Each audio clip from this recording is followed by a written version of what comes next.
In this video, I will be introducing the process of UV unwrapping. This video will act as more of an introduction to these techniques and tools, and the subsequent videos afterwards will be going into the creation process and also the texturing process as well. So what is UV unwrapping?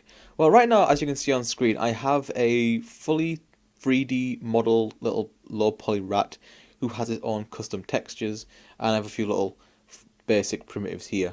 Now if I quickly click on this cube here, and for example, if I wanted it to give it a texture or like a basic color, I could just say go to assign new material, get a shader, and for instance change the color.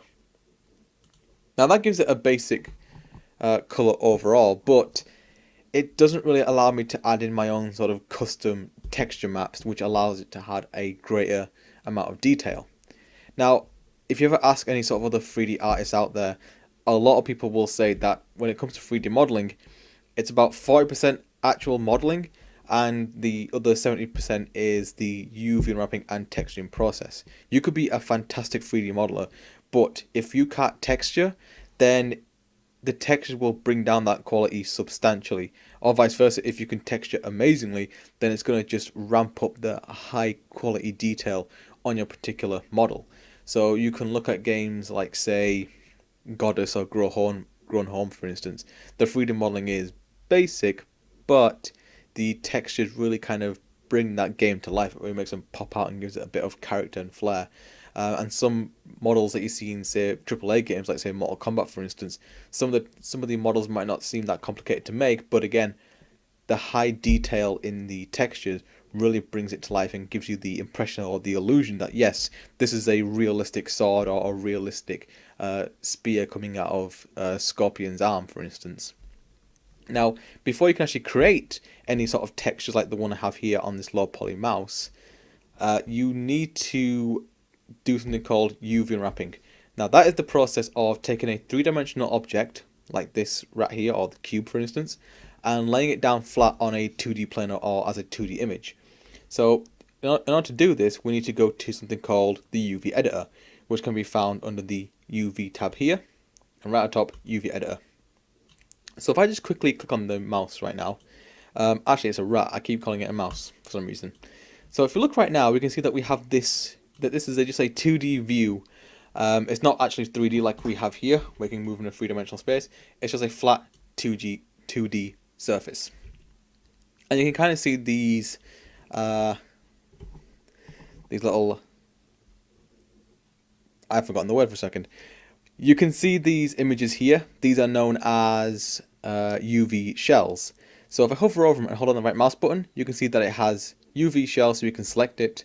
And you can also see we have edge, vertex, face, and UV. So if I go to edge, for instance, you can see I can click the edges, vertex, you can click all the vertex points, face, being of course the faces in between the edges there, and UVs being UV points throughout. They're very different from vertexes.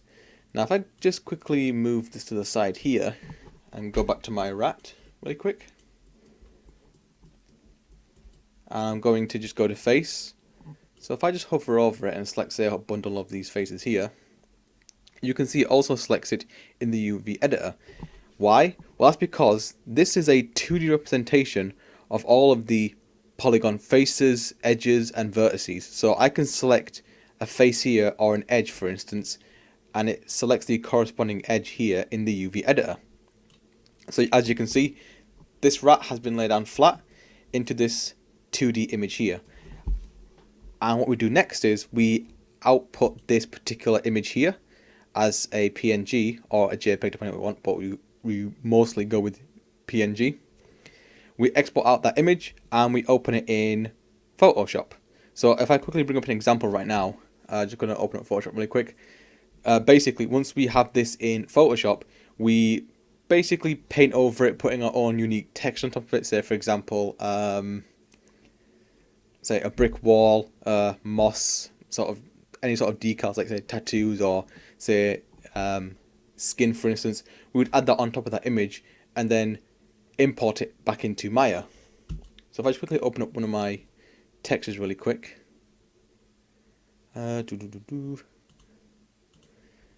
I'll just open up the rat one as an example.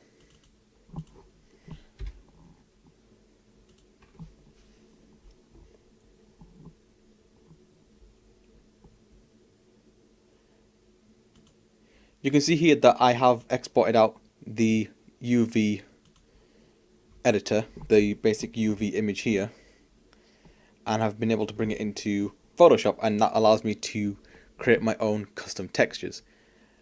That's essentially what you need to do in terms of UV unwrapping. Is you need to UV unwrap your object, then send it out into a digital graphic software such as Photoshop, CorelDRAW, Paint.net, whatever you're going to be using.